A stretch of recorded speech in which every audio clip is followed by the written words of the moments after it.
नमस्कार दोस्तों, peak PCS के इस वीडियो में आप लोगों का स्वागत है। उम्मीद करते हैं सब लोग बढ़िया होंगे। तो UP PCS GS paper first में Bharatiya Samaj Indian society mains श्रृंखला का ये पहले वीडियो है। इसके पहले वीडियो में हम लोगों ने ट्रेंड एनालिसिस किया था कि जो है भारतीय समाज से जीएस पेपर फर्स्ट में कितने नंबर का जो है क्वेश्चन प्रतिवर्ष आता है। तो जो कि हम लोगों ने देखा था कि 50 से 70 या 60 प्लस जो है क्वेश्चंस के मुताबिक इतने नंबर का 50 से 60 नंबर का हर वर्ष आता है। तो उसी हिसाब से जो है भारतीय समाज को हम लोग छोड़ नहीं सकते हैं, है ना। तो आज हम लोग स्टार्ट कर रहे हैं वीडियो। इसका पहला टॉपिक क्या हो जाएगा, भारतीय समाज की जो है मुख्य विशेषताएं, है ना, कि भारतीय समाज में कौन कौन सी मुख्य विशेषताएं हैं, क्योंकि यहाँ से क्वेश्चन जो है हर साल या हर दूसरे साल पूछा ही जाता है। तो स्टार्ट करते हैं हम लोग भारतीय समाज की विशेषताएं और देख लेते हैं कि कौन कौन सी विशेषताएं हैं भारतीय समाज में जो है व्याप्त हैं। तो क्या है कि भारतीय समाज विविधतापूर्ण पारंपरिक मूल्य बहुसांस्कृतिक बहुवैचारिक संरचनाओं के सह अस्तित्व के साथ साथ वसुधैव कुटुंबकम महान सांस्कृतिक विरासत को जो है अपने आप में समायोजित किए हुए है ना, अपने आप में समावेशित किए हुए है। तो देख लेते हैं इसके भारतीय समाज के अभिलक्षण या विशेषताएं क्या हैं। विशेषताएं एक तो हो जाएगा विविधता में एकता, अगला क्या हो जाएगा परंपरावाद व आधुनिकता का समन्वय, पितृसत्तात्मक समाज का वर्चस्व, बहुभाषी व निर्जातीय विविधता, खान पान रहन सहन की विविधता, रक्त व नातेदारी संबंध, व्यक्तिवाद व समूहवाद में समन्वय, अध्यात्मवाद व भौतिकवाद, है ना। इसके बाद बहुवर्गीय समाज, ये सारी विशेषताएं क्या हो जाएंगी, ये सारी विशेषताएं भारतीय समाज की हो जाएंगी, है ना, जो कि वर्तमान में व्याप्त हैं। अगर इनका डिटेल में बात करें विस्तार में तो देख लेते हैं विविधता में एकता। अगर विविधता में एकता की बात करें तो भारत में विविधता अनेक क्षेत्रों में अनेक प्रकार से है। जैसे मान लेते हैं विविधता धर्म के आधार पर, तो भारत में कितने धर्म हो जाएंगे, बहुत सारे हो जाएंगे। मान लो हिंदू धर्म, मुस्लिम, सिख, ईसाई, जैन, बौद्ध, तो इतनी सारी विविधताएं हैं, है ना, बहुत सारे धर्म हो गए। अगर जात की बात करें तो पर्टिकुलर धर्म के अंदर मान लो मुस्लिम में जैसे सिया हो गए, सुन्नी हो गए, है ना। हिंदू में एससी एसटी ओबीसी अन्य और जात आदिवासी हो गए, बौद्ध, जैन, इतने सारे जो हैं जाति और धर्म के आधार पर विविधता अपने भारत में जो है समाहित है। फिर बात करें रहन सहन की, तो मान लेते हैं उत्तर भारत में जो है पहाड़ी इलाका है, तो उनका रहन सहन अलग है, अलग प्रकार से है, उनकी वेशभूषा अलग है, उनका खान पान अलग है ना। वहाँ के लोग जो होते हैं काफ़ी मेहनती होते हैं, क्योंकि पहाड़ों पे आना जाना वहाँ रहना इतना आसान तो नहीं होता है। उनकी अपेक्षा भारत के मैदानी क्षेत्रों में रहने वाले जैसे मध्य प्रदेश, यूपी, बिहार, ये क्षेत्र हो गया, तो ये तराई क्षेत्र में आता है थोड़ा बहुत, है ना। तो यहाँ का रहन सहन अलग होगा, यहाँ पे विविधता इस प्रकार समाहित होगी कि यहाँ पे खान पान का व्यवस्था अलग होगा, है ना, रहने का व्यवस्था अलग होगा, या जो पहनावा होगा अलग होगा। मान लो राजस्थान के क्षेत्र की देखें तो वहाँ पे जो है वहाँ पे रेत होती है, इसलिए वहाँ पे पहनावा अलग है, वहाँ का खान पान अलग है, वहाँ के संगीत अलग हैं। तो इस प्रकार जो है हर क्षेत्र में विविधता भारत में समाहित है। और अगर दक्षिण भारत की बात करें तो चूँकि वो चारों तरफ से जल से घिरा हुआ है और वहाँ पे जो है उपोष्ण क्षेत्र में आता है, तो वहाँ पर मान लो खेती की बात करें तो वहाँ पे धान की खेती 3-3 बार हो जाती है, वहीं उसकी अपेक्षा उत्तर भारत में एक ही बार हो पाती है ना। तो वहाँ की जलवायु विविधता अलग है। अब अलग अगर बात करें दूसरे पॉइंट की, परंपरागत या परंपरावाद या आधुनिकता का समन्वय, तो अगर बात करें भारतीय समाज में जो है बहुत सारी ऐसी चीज़ें हैं जो प्राचीन समय से अब तक संभाली हुई रखी हैं, जो अभी तक हम लोग फॉलो करते हैं, है ना। जैसे अभी पितृसत्तात्मकता की बात करें तो अभी हम लोग परिवार में निर्णय कौन लेता है, जो सबसे बड़े बुजुर्ग होते हैं, जैसे पिताजी या फिर दादाजी हो गए, है ना। और आधुनिकता की बात करें तो बहुत सारी चीज़ें परिवर्तन आता चला गया है, आधुनिकता आ गई है ना। जैसे पश्चिमीकरण कुछ बहुत हुआ है, जिसको ग्लोबलाइजेशन के रूप में हम लोग देख सकते हैं, है ना। अगला बात करें पितृसत्तात्मकता का समाज का वर्चस्व, जो कि अभी भी हम लोग देख ही रहे हैं। फिर बात करें बहुभाषी व जनजातीय विविधता, तो बहुभाषी की बात करें तो मान लेते हैं कि उत्तर भारत में जो है जम्मू कश्मीर हो गया, उत्तराखंड हो गया, वहाँ पे कौन कौन सी भाषा है, वहाँ पे बोडो हो गई, ये सारी चलती है, मान लो डोगरी। और इधर बात करें राजस्थान में राजस्थानी चलती है, गुजरात में गुजराती चलती है ना। तो उत्तर भारत में अवध में अवधी चलती है, और उधर नॉर्थ ईस्ट की भाषा मणिपुर में मणिपुरी हो जाएगी, नागालैंड में दूसरी हो जाएगी, अरुणाचल प्रदेश में दूसरी हो जाएगी, दक्षिण भारत में बात करें केरला की दूसरी हो जाएगी, है ना? असम की असमिया हो जाएगी, उड़ीसा की उड़ीसी हो जाएगी, कर्नाटका की कन्नड़, है ना? इसी प्रकार भाषाएँ हो जाएँगी, तमिलनाडु में तमिल हो जाएगी, कन्नड़, तमिल, तेलुगु, ये सारी भाषाएँ जो है भाषाई विविधता पूरे भारत में अलग-अलग क्षेत्रों में अलग-अलग प्रकार से जो है बसी हुई है। और खान-पान, रहन-सहन की बात करें तो उत्तर भारत का खान-पान अलग होता है और दक्षिण भारत की बात करें तो वहाँ पे इडली, डोसा जैसे हो गया, है ना? उत्तर भारत में दाल, चावल, सब्जी, रोटी हो गया। इसी प्रकार जो है राजस्थान क्षेत्र की बात करें तो वहाँ पे मोटे अनाज का खान-पान या इस चीज़ का बढ़ावा ज़्यादा दिया गया है ना? वहाँ पे इन चीज़ों को खा ज़्यादातर खान-पान में शामिल किया जाता है। उसी प्रकार बात करें नॉर्थ ईस्ट में तो वहाँ भी अलग-अलग होता है, वहाँ की संस्कृति और संरचनाएँ अलग-अलग हैं सारी प्रकार की। फिर बात करें नातेदारी और रिश्तेदारी, तो ये भी जो है भारतीय समाज का एक विशेषता है ना? कि नातेदारी को बढ़ावा दिया जाता है, माना जाता है हम लोगों में। अगला बात करें, हालाँकि इन चीज़ों को अभी हम लोग आगे भी डिस्कस करेंगे एकदम डिटेल्ड में। फिर बात करें आध्यात्म एवं भौतिकवाद, है ना? इसका भी संतुलन है और बहुवर्गीय समाज है। समाज बहुवर्गीय मतलब बहुत सारे वर्ग हैं, जैसे हिंदू, बौद्ध, जैन ये सब वर्ग हैं, समाज हो गए। इसी प्रकार फिर बात करते हैं भारतीय समाज की विशेषताओं की विशेषता देख लेते हैं विस्तार में। तो यहाँ पे देखेंगे जाति की, है ना?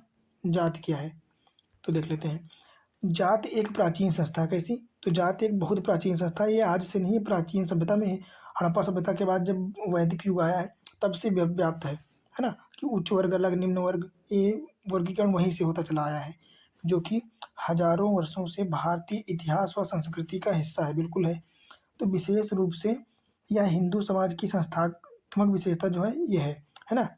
बात करें लेकिन साथ ही में इसका प्रचलन भारतीय उपमहाद्वीप के अन्य धार्मिक समुदायों जैसे मुस्लिमों में हो गया, ईसाइयों में हो गया, सिख धर्म हो गया, इनमें भी जो है व्याप्त है। बात करें जाति व्यवस्था की विशेषताएँ, इसकी व्यवस्थाएँ क्या होती हैं? तो जाति जन्म से निर्धारित होती है। हाँ, बिल्कुल होती है, क्योंकि मान लो आपका जन्म किसके वहाँ हुआ है, ये तो डिपेंड करता ही है ना? कि अगर मुस्लिम धर्म में हुआ आपका जन्म, तो मुस्लिम कही जाएगी आपकी जाति। तो जाति के आधार पर तो निर्धारित होती ही है। सजातीय विवाह होते हैं, सजातीय विवाह का मतलब उसी जाति से विवाह, है ना? हालाँकि अब तो इतना मॉडर्नाइज़ेशन हो गया है कि इंटरकास्ट मैरिज भी हो जाती हैं, पर फिर भी अभी भी मोस्टली जो है सजातीय विवाह ही होते हैं, है ना? कि अगर कोई वर्ग ओबीसी है तो ओबीसी में ही करेगा, एससी है तो एसटी में ही उसकी शादी होगी, है ना? मुस्लिम है तो मुस्लिम में, शिया है तो शिया टू शिया ही शादी होगी, सुन्नी की सुन्नी में ही होगी, शिया की सुन्नी में नहीं हो सकती, है ना? लेकिन अब तो खैर बढ़ावा मिल रहा है इसको, ये सब चीज़ें खत्म हो रही हैं। फिर अगला क्या हो जाएगा पदानुक्रम। हाँ, जातियों में उच्च व निम्न जातियों का पदानुक्रम तो होता ही है, जैसे ओबीसी हो गया, एससी, एसटी, इसका बहुत अच्छा उदाहरण ये हो सकता है कि सबसे उच्च जाति ब्राह्मण को माना जाता है ना? फिर अन्य जातियों को जो है माना जाता है ब्राह्मण व क्षत्रिय, वैश्य, शूद्र, ये सब कहाँ से जन्मे हैं? ये सब यहीं तो जातियों का वर्गीकरण यहीं से तो हुआ है। फिर बात करते हैं अगला, इनका उपविभाजन और उपजातियाँ भी बनी हुई हैं। तो पारंपरिक तौर पर जातियाँ एक खास व्यवसाय से जुड़ी हुई हैं तथा उनका जो व्यवसाय होता है वो वंशानुगत होता है। हालाँकि ये है अभी भी ज़िंदा, पर इसका बहुत सारा चीज़ अब बदल गई हैं, क्योंकि अब ज़रूरी नहीं है कि जो इंसान लोहार या गुप्ता की जाति में पैदा हुआ है, गुप्ता का कार्य आगे तक करता ही रहेगा या अब भी करेगा, है ना? तो इन चीज़ों में थोड़ा बहुत परिवर्तन अब आगे होता जा रहा है। फिर बात करें एक जाति दूसरी जाति के कठोर नियमों के तहत अपने आप को अलग अस्तित्व बनाए रखती है ना? इसी को कहते हैं संस्कार, संरचनाएँ, है ना? अपनी संस्कृति को बचाए रखना। फिर क्या है अस्पृश्यता व हाथ से मैला ढोने की प्रथाएँ भी चलती हैं, है ना? जाति आधारित हिंसा, जाति आधारित आरक्षण ये तो होता ही है। अपने संविधान में भी जो है अनुसूचित जाति, अनुसूचित जनजाति इन लोगों को आरक्षण दिया गया है। जैसे आर्टिकल 243 के तहत जो है पंचायतों और ग्राम पंचायतों में, नगर पालिकाओं में जो है 1/3 आरक्षण दिया गया है ना? एससी और एसटीज़ को। अब जाति आधारित हिंसा तो देख ही रहे हैं आप लोग। फिर क्या हो जाएगा अगला टॉपिक अपना, हो जाएगा जाति व्यवस्था में परिवर्तन व उसका प्रभाव, है ना? कि जाति व्यवस्था में जो है परिवर्तन हुआ है तो किस प्रकार हुआ है, किस श्रेणी से हुआ है और उसका प्रभाव क्या दिख रहा है हमारे समाज पे वर्तमान में। तो देख लेते हैं। तो वर्तमान आधुनिकता, शिक्षा व्यवस्था, संविधान, कानून व्यवस्था आदि कारकों ने जाति व्यवस्था में जो है परिवर्तन किया है। बात करें वर्तमान आधुनिकता, तो चूँकि 1991 के बाद एलपीजी रिफॉर्म के बाद जो है वैश्वीकरण को बढ़ावा दिया गया, है ना? तो वैश्वीकरण के बाद जो है आधुनिकता में सभी के पास तो इंटरनेट है, सभी के पास मोबाइल फ़ोन्स है, सभी के पास टैबलेट्स हैं, तो लोगों को चीज़ें उनको प्राप्त होने में ज़्यादा टाइम उतना नहीं लग पाता है जितना पहले लगता था, क्योंकि पहले इंटरनेट था नहीं, है ना? तो अब चीज़ें जो है इंस्टाग्राम हो गया, फेसबुक हो गया, यूट्यूब हो गया, इनसे जानकारी तुरंत प्राप्त हो जाती है। तो इससे लोगों में पश्चिमीकरण आ रहा है ना? कि जहाँ पहले लोग कुर्ता पायजामा पहनते थे, तो वहाँ पे अब क्या कर रहे हैं, अब जो जीन्स पहन रहे हैं और नए-नए जो है वेशभूषा पहन रहे हैं, उसी प्रकार हर क्षेत्र में परिवर्तन आ रहा है। फिर वो शिक्षा हो, टेक्नोलॉजी हो या कोई भी क्षेत्र हो। बात करें शिक्षा व्यवस्था, तो शिक्षा व्यवस्था जाति व्यवस्था में परिवर्तन तो करता ही है, क्योंकि जितना ही इंसान शिक्षित होता चला जाएगा, उसका जो है लेवल बढ़ता चला जाएगा, है ना? और वो अपने आस-पास के क्षेत्र को भी शिक्षित करेगा, उनको भी तो भी आधुनिकता बढ़ेगी। फिर बात करें संविधान, संविधान में भी जो है जाति व्यवस्था के लिए पूरे प्रावधान किए गए हैं, है ना? कि उनको अपनी संस्कृति बचाए रखने का अधिकार है, उनको अस्पृश्यता से दूर रखने का अधिकार अनुच्छेद 17 में दिया गया है। इसी प्रकार शोषण के विरुद्ध अधिकार भी दिया गया है ना? शिक्षा का अधिकार दिया गया है, सब अधिकार दिए गए हैं, जो कि संविधान और कानून व्यवस्था आदि कारकों ने जो है जाति में परिवर्तन किया है, बिल्कुल किया है। और कौन-कौन से कार्य हो जाएँगे? एक तो संस्कृतिकरण हुआ है इनका, है ना? क्या हुआ है? संस्कृतिकरण। और ये पश्चिमीकरण हो गया है, आधुनिकीकरण, औद्योगीकरण व शहरीकरण और राज्य की भूमिका। इन सभी ने जो है प्रभाव डाला है जाति व्यवस्था के परिवर्तन में। और इसका प्रभाव क्या पड़ा है कि अब अंतरजातीय विवाह होने लगे हैं, है ना? जहाँ पहले सजातीय विवाह होते थे, एक ही जाति में विवाह होते थे, वहाँ पे अब इंटरकास्टिंग मैरिज होने लगी है ना? एक जाति, एक धर्म से अन्य धर्म और जातियों में भी शादी होने लगी है। और रूढ़िवादिता को चुनौती मिली है, चूँकि समाज जागरूक होता जा रहा है, लोगों को इंटरनेट की व्यवस्था है, वो सब चीज़ें देख रहे हैं कि कौन-सी चीज़ कौन-सी अच्छी है उनके लिए और कौन-सी बुरी है। तो इससे उनको बहुत ज़्यादा जागरूकता हुई। तो रूढ़िवादिता की बात करें तो जैसे प्राचीन समय में दास प्रथा, सती प्रथा, है ना? और महिलाओं को शिक्षा के अधिकार ना देना, महिलाओं को घर में ही बंदी रखना, एकदम एक सामान या असट असट बोल रहा हूँ, एक सामान के रूप में देखना, है ना? तो ये सारी चीज़ें हैं, वो अब खत्म होती जा रही हैं। फिर बात करें खान-पान में बदलाव हो रहा है ना? पहले जहाँ अपने यहाँ मक्का की रोटी ये सब चलता रहा था, तो अब दाल, चावल, सब्ज़ी, रोटी की बजाय अब हम लोग पिज़्ज़ा, बर्गर इन चीज़ों में ज़्यादा ध्यान देते हैं, है ना? फ़ास्ट फूड जैसे मैकडॉनल्ड हो गया, ये सारी चीज़ें हो गई। फिर बात करें व्यवसाय परिवर्तन में, तो व्यवसाय परिवर्तन में तो परिवर्तन आया ही है। जहाँ पहले जाति आधारित व्यवसाय चलते थे, अब व्यवसाय कोई भी किसी भी प्रकार का व्यवसाय कर सकता है ना? चूँकि समाज जागरूक हो चुका है, लोग जानते हैं उनको क्या करना है, उनके लिए क्या बेटर है। फिर बात करते हैं प्रभाव निम्न जाति से स्थिति में परिवर्तन आया है, ज़ाहिर-सी बात है। जब निम्न जातियों तक भी शिक्षा पहुँची है, उनको जागरूकता होती चली गई है, तो वो अपने अधिकारों को जान पाए हैं, तो अपने अधिकारों के लिए लड़ने के लिए उनको जानकारी है ना? चूँकि संविधान और कानून भी उनके पक्ष में है और ये होना भी चाहिए, क्योंकि सबको समानता का अधिकार तो है ही है। फिर बात करते हैं आगे क्या हो जाएगा, वर्तमान में जाति व्यवस्था को सुदृढ़ करने वाले कारक, है ना? ऐसे कौन से कारक हैं जो जाति व्यवस्था को वर्तमान में बढ़ावा दे रहे हैं या उसको मजबूती प्रदान करते रहे हैं? तो नंबर 1 पे क्या लिखा है, जाति व राजनीति, है ना? तो जाति व राजनीति का संबंध तो अंतर संबंध एक दूसरे पे पूरक तो हो ही जाते हैं। चूँकि भारत में अधिकांश चुनाव में जाति आधारित वोट बैंक का प्रयोग किया जाता है, ज़ाहिर-सी बात किया जाता है। कैसे किया जाता है? अभी हाल ही की बात है, क्या राम मंदिर बनाएँगे या धर्म के आधार पर लड़ाई होती है ना? तो ऐसे वोट बैंक बढ़ावा दिया जाता है, जाति आधारित। कुछ लोग कहते हैं कि ये इस जाति को बढ़ावा देंगे और हालाँकि इससे फ़ायदा भी होता है, ऐसा नहीं है कि जनता को फ़ायदा तो होता ही है, क्योंकि जाति आधारित पे वो बोलते हैं कि इस समुदाय के लिए या इस जनजाति के लिए, इस जाति के लिए हम ये सुविधाएँ चलाएँगे, इनके लिए शिक्षा को बढ़ावा देने के लिए कॉलेज खोलेंगे, मेडिकल कॉलेज खोलेंगे या फिर हॉस्पिटल खोलेंगे, है ना? स्कूल खोलेंगे, तो इससे बढ़ावा तो मिल ही रहा है और इससे जाति को भी बढ़ावा मिल रहा है। फिर बात करें लोकतांत्रिक विकेंद्रीकरण, है ना? 73वां और 74वां संविधान संशोधन तो आप लोगों को याद ही होगा पॉलिटी का, तो उसमें क्या किया गया है? पंचायतों को जो है आरक्षण के लिए प्रावधान लागू किया गया है, जो कि मैंडेटरी पर प्रावधान है कि हर राज्य को 1/3 आरक्षण एससी और एसटीज़ को देना ही पड़ेगा और इसके साथ इसी में से 1/3 जो है महिलाओं को भी दिया जाएगा, है ना? ऐसा नहीं, मतलब इतना तो मैंडेट है कि 1/3 देना ही पड़ेगा। इसी प्रकार अन्य राज्य जैसे राजस्थान हो गया, मध्य प्रदेश हो गया, ये ऐसे राज्य हैं जहाँ पे 1/3 की जगह पे 50% आरक्षण दिया गया है एससी और एसटीज़ को। तो ये भी लोकतांत्रिक विकेंद्रीकरण को बढ़ावा देता है, जाति को जो है बढ़ावा देता है ना? फिर बात करें अगला क्या हो जाएगा, विधायी उपाय। विधायी उपायों में अनुच्छेद 17 में क्या किया गया है? अस्पृश्यता का अंत किया गया है, शिक्षा व नौकरियों में आरक्षण बढ़ावा दिया जा रहा है। फिर बात करें प्रबल व प्रभुत्वशाली जाति, किसी विशेष क्षेत्र में बड़ी-बड़ी जनसंख्या, आर्थिक व सामाजिक रूप से शक्तिशाली। इसका एक उदाहरण ऐसे भी दे सकते हैं हम लोग, प्रभुत्वशाली जनजाति। मान लो कोई एक, मैं बताता हूँ ऐसे, मान लेते हैं ये कोई गांव है ए, ठीक है। तो यहाँ पे ये हो जाएंगे मान लो हिंदू धर्म, ठीक है। यहाँ पे हिंदू हो जाएंगे 20%, मुस्लिम हो जाएंगे 10%, नहीं नहीं, हिंदू ले लेते हैं 30% और एससी ले लेते हैं 30%, और थोड़े कुछ और ले लेते हैं, कुछ और ले लेते हैं, ठीक है। तो इस प्रकार यहाँ पे सबसे ज़्यादा हिंदू हो जाएंगे, फिर मान लो अनुसूचित जाति हो जाएंगी। तो क्या हो जाएगा यहाँ पे, मान लेते हैं कि यहाँ से कोई एक, पहले हिंदुओं का दबदबा था, ठीक है, हिंदुओं का दबदबा होगा। फिर क्या होता है कि यहाँ से एक इंसान, मान लो यहाँ पे कोई एमपी या एमएलए का चुनाव लड़ा, ठीक है, एमपी या एमएलए का, और वो समझ लो जीत गया।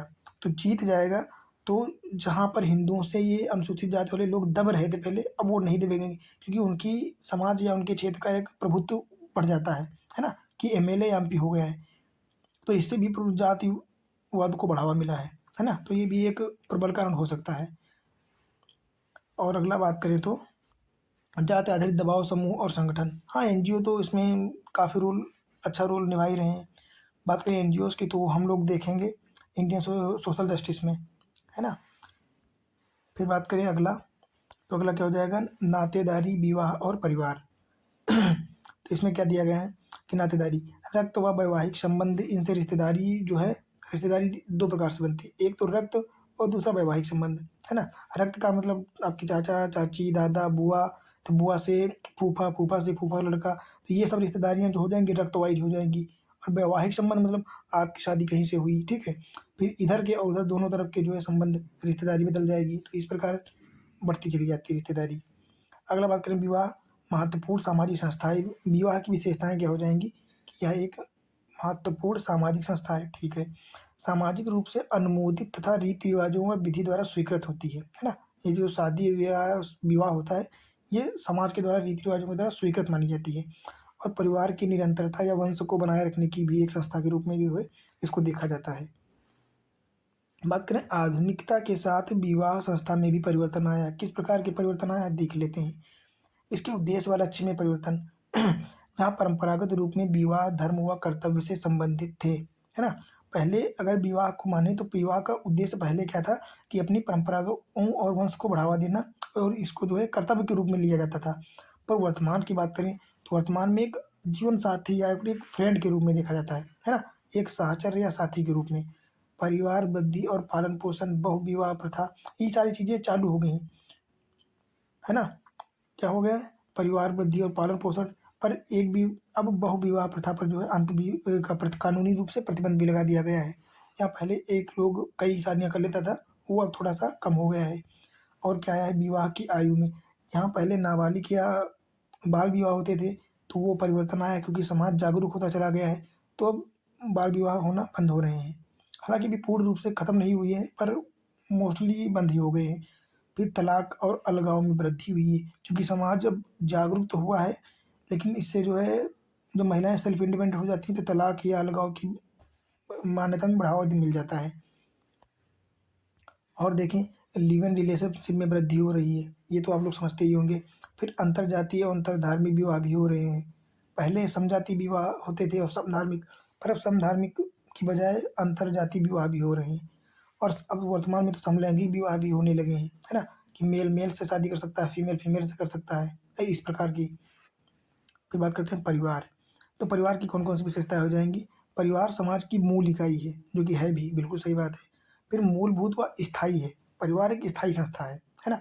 परिवार का आकार छोटा और बड़ा दो प्रकार से हो सकता है ना। और ये वंशानुगत को बढ़ावा देता है ना, ये वंशानुगत एक के बाद पीढ़ी दर पीढ़ी चलता रहता है। बात करें विवाह के कार्य क्या हैं, तो विवाह के प्राथमिक और द्वितीयक, है ना। सके प्राइमरी वर्ग क्या हो जाएंगे, एक तो संतान उत्पत्ति व पालन पोषण का कार्य माना जाता है विवाह। दूसरा घर का प्रबंधन, ठीक है, संस्कृतिकरण व सामाजिकरण, जो कि मान्यता प्राप्त है। फिर सामाजिक नियंत्रण, है ना, और नैतिक मूल्यों का एक पीढ़ी से दूसरी पीढ़ी में स्थानांतरण भी जो है शादी या विवाह का जो है क्या प्राथमिक कार्य हो जाता है परिवार का। और परिवार कैसे बनता है शादी विवाह के बाद। द्वितीय कार्य क्या होते हैं परिवार के, एक तो आर्थिक रूप से सशक्तिकरण प्रदान करता है, शैक्षणिक रूप से, धार्मिक, आध्यात्मिक और मनोवैज्ञानिक सभी प्रकार से, सभी रूपों में जो है सशक्तिकरण करता है परिवार। बात करें परिवार के प्रकार, तो परिवार अगर बात करें अधिकार के आधार पर, है ना? अधिकार के आधार पर 2 प्रकार का होता है परिवार। एक तो पितृसत्तात्मक, दूसरा मातृसत्तात्मक। पितृसत्तात्मक से तात्पर्य ऐसा कि किसी घर का जो है पूरा प्रबंधन या निर्णय लेने की पावर किसके अंदर है ना? अगर किसी परिवार में निर्णय लेने की पावर माता में है या महिलाओं में है, तो उसको मातृसत्तात्मक कह दिया जाता है। पर मोस्टली भारत में जो है पितृसत्तात्मक परिवार ही पाए जाते हैं। बात करें आकार व संरचना के आधार पर, तो ये 2 प्रकार के होते हैं, एक तो एकल और एक तो संयुक्त, है ना? संयुक्त परिवार की बात करें, तो संयुक्त परिवार में पूरा एक बड़ा परिवार होता है जिसमें पापा के अन्य भाई और बाबा लोग, है ना? चाचा, चचेरे चाचा ये सब लोग मिला कर के एक बन जाते हैं, तो एक संयुक्त परिवार हो जाता है। बात करें एकल परिवार में एक घर छोटा-सा, है ना? मान लो आपके पापा के 3 भाई हैं, तो तीनों अलग-अलग हो जाएँगे, तो इनका एक एकल परिवार हो जाएगा, इनका एक और इनका एक, और इन तीनों को अगर मिला दें तो एक संयुक्त परिवार हो जाएगा, है ना? फिर बात करें वंश के नाम के आधार पर, एक तो पितृवंशी नाम और एक तो मातृवंशी। अगर होने वाले बच्चों का जो है नाम या वंश माता की तरह नाम नाम जोड़ा गया तो मातृवंशी हो जाएगा, और अगर पिता का जोड़ा गया तो पितृवंशी परिवार माना जाता है ना? इस प्रकार जो है परिवार 3 प्रकार के होते हैं आधार पर उनके। अब हम लोग देखेंगे, क्या देखेंगे? भारतीय परिवार प्रणाली में परिवर्तन, किस प्रकार के परिवर्तन जो है आ रहे हैं। तो परिवार में परिवर्तन की बात करें तो आर्थिक संबंधों में परिवर्तन, है ना? आर्थिक संबंधों में परिवर्तन किस प्रकार आ रहा है? कृषि उत्पादन से उपभोक्ता के ओर, संयुक्त से लेकर एकल ओर, है ना? मतलब पहले जहाँ लोग कृषि में ज़्यादा मन लगाते थे, कृषि बहुत ज़्यादा करते थे। अब लोगों का मन कृषि से हट के उद्योग की तरफ जा रहा है, उपभोग की तरफ ज़्यादा बढ़ रहा है ना? संयुक्त परिवार से एकल परिवार में वृद्धि होती चली जा रही है। बात करें रोजगार में परिवर्तन, तो युवाओं में आर्थिक निर्भरता से परिवार के निर्णयों में जो है विकेंद्रीकरण को बढ़ावा मिलता है। अगला बात करें नगरीकरण का प्रभाव, तो नगरीकरण का प्रभाव क्या हुआ है? शहरी जीवन शैली में परिवर्तन आया है। महिला पुरुष कार्य क्षेत्र में समानता बढ़ रही है ना? शहरीकरण होने से महिला पुरुष जो है दोनों काम पे जाते हैं, इसलिए कार्य क्षेत्र में समानता आ रही है, और समलैंगिक परिवारों में भी वृद्धि हो रही है ना? महिलाएँ क्या हो रही हैं? महिला सेल्फ इंडिपेंडेंट होती जा रही हैं, है ना? इससे परिवार की आय तो बढ़ती ही है, साथ में जो है देश की आय भी बढ़ती है। फिर बात करें विवाह प्रणाली में क्या परिवर्तन होता है? तो विवाह परिवर्तन वर्तमान में जो है अरेंज मैरिज के बजाय लव मैरिज को ज़्यादा प्रेफ़र्ड किया जा रहा है, ठीक है? और अंतरजातीय, जहाँ समजातीय विवाह की जगह पर अंतरजातीय विवाहों में बढ़ावा मिल रहा है ना? समलैंगिक विवाह भी हो रहे हैं वर्तमान में। बात करें पश्चिमीकरण, पश्चिमीकरण का मतलब जो है अन्य देशों की चीज़ें, जैसे ग्लोबलाइज़ेशन हो रहा है ना? कि हमारे देश की चीज़ें, मान लो साड़ी, अब अमेरिका में कभी-कभी आप लोगों ने रील भी देखी होंगी कि अमेरिका या अन्य देश की महिलाएँ, रसिया की महिलाएँ आती हैं यहाँ भारत में, तो वो किसी मंदिर गई तो वहाँ पे साड़ी पहन के जाती हैं, है ना? तो अन्य देशों के लोग भारत की चीज़ें अपना रहे हैं। इसी प्रकार हम लोग भी, जैसे जीन्स की पैंट हो गई, शर्ट हो गया, टी-शर्ट्स हो गए, ये सारी चीज़ें अपना पोशाक नहीं, ये सब पश्चिम की हैं, है ना? पहले बाहर पहनी जाती थी, अब हम लोग पहन रहे हैं, तो इसको क्या कहते हैं? इसको कहते हैं पश्चिमीकरण। और खान-पान की बात करें, तो पहले हम लोग क्या सब्ज़ी, रोटी, दाल, चावल ये चीज़ें खाते थे और मोटा अनाज खाते थे, पर अब क्या है? अब हम लोग पिज़्ज़ा, बर्गर, मोमोज़ ये सारी चीज़ें फ़ास्ट फूड खाते हैं। तो ये अपने यहाँ का जो है ना, ये बाहर की चीज़ें हैं। इसको लाने का मूल कारण मैकडॉनल्ड को दिया जा सकता है, और इससे महिलाओं की स्थिति में भी परिवर्तन आ रहा है। क्या परिवर्तन आ रहा है? कि महिलाएँ अब काम कर रही हैं, है ना? तो कार्य करती हैं तो सेल्फ इंडिपेंडेंट होती हैं, और इसकी वजह से जो है वो अपने अधिकारों की जागरूक हो रही हैं, अपने अधिकारों के लिए लड़ सकती हैं, है ना? पहले घरेलू हिंसा बहुत ज़्यादा होती थी, अब वो घरेलू हिंसा में कमी आती जा रही है। तो इस प्रकार जो है ये भारतीय समाज की विशेषताएँ हो जाएँगी, और अपना एक पहला जो टॉपिक कंप्लीट हो जाएगा, है ना? कौन-सा? तो ये हो जाएगा भारतीय समाज की मुख्य विशेषताएँ। ये अपना टॉपिक कंप्लीट हो चुका है ना? उम्मीद करते हैं इस वीडियो से आप लोगों को कुछ न कुछ सीखने को अच्छा मिला होगा और आप लोगों को बढ़िया लगी होगी। अब कल का अपना टॉपिक जो होगा भारत की विविधता होगा, है ना? यहाँ से हम लोग डिस्कस करेंगे कल से। तो बस ये वीडियो यहीं तक था। उम्मीद करते हैं वीडियो आप लोगों को अच्छी लगी होगी, और मिलते हैं फिर कल के अगले वीडियो में।